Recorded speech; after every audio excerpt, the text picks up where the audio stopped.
اگرچہ لوئس 16 نے آئین کو تسلیم کیا تھا، آئین پر اپنے دستخط کیے تھے، لیکن دوسری طرف لوئس 16 نے اپنے ہمسایہ ممالک پروشیا اور آسٹریا کے ساتھ خفیہ مذاکرات شروع کر دیے تھے۔ Deliver this to my brother.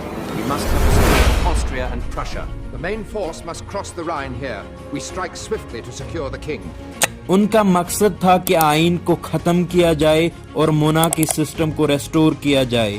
Neighbouring countries نے بھی اپنی فوج فرانس میں بھیجنے کا منصوبہ بنا لیا تھا۔ This message invokes the Pillnitz Agreement. Get it to Vienna. We must protect the monarchy. Mobilize the regiments along the border immediately. اس سے پہلے ہی نیشنل اسمبلی 1792 میں ان کے خلاف جنگ کا اعلان کرتی ہے اور ہزاروں کی تعداد میں لوگ رضاکار آرمی کے ساتھ شامل ہوتے ہیں۔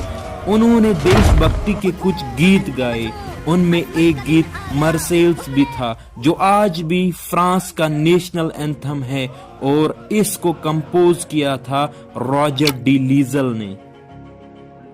انقلابی جنگوں سے لوگوں کو نقصانات اور معاشی مشکلات کا سامنا کرنا پڑا۔ لوگ اب انقلاب کو مزید آگے بڑھانا چاہتے تھے، کیونکہ 1791 کے آئین کے مطابق سیاسی حقوق صرف امیر لوگوں کو دیے گئے تھے۔ پولیٹیکل کلبز بنائے گئے، جن میں سب سے کامیاب کلب جیکوبن کلب تھا۔ جیکوبن کلب کے ممبران کا تعلق کم خوشحال طبقوں سے تھا، غریب طبقوں سے تھا۔ ان کے لیڈر رہنما کا نام میکسیملین روبسپیئر تھا۔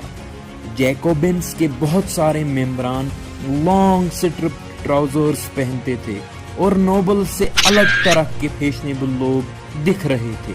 اسی بنیاد پر جیکوبنز سینٹ کلاٹس کے نام سے مشہور ہوئے، مینز دوز وداؤٹ نی بریچز، اور جیکوبنز ریڈ کیپ بھی پہنتے تھے جو لبرٹی، آزادی کی علامت تھی۔ بھائیو، راج شاہی کا سمے سماپت ہو گیا، اب ہم لوگ فرانس پر راج کریں گے۔ 1792 میں جیکوبنز بغاوت کا منصوبہ بناتے ہیں اور 10 اگست صبح کو پیلس آف ٹیولریز پر حملہ کرتے ہیں۔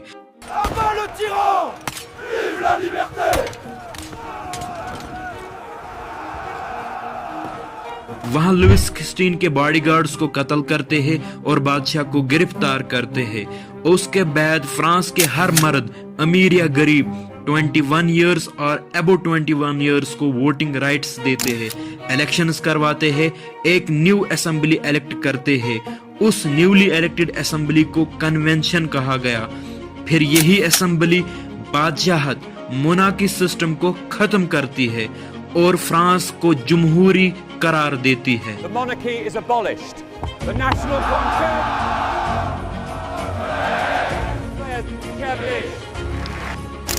لوئس 16 کو عدالت غداری کے الزام میں سزائے موت سناتی ہے۔ پھر 21 جنوری 1793 لوئس 16 کو ڈیلا کنکارڈ میں پبلکلی ایگزیکیوٹ کیا جاتا ہے، اور 16 اکتوبر 1793 میں لوئس 16 کی وائف میری اینٹونیٹ کو بھی پبلکلی ایگزیکیوٹ کیا جاتا ہے۔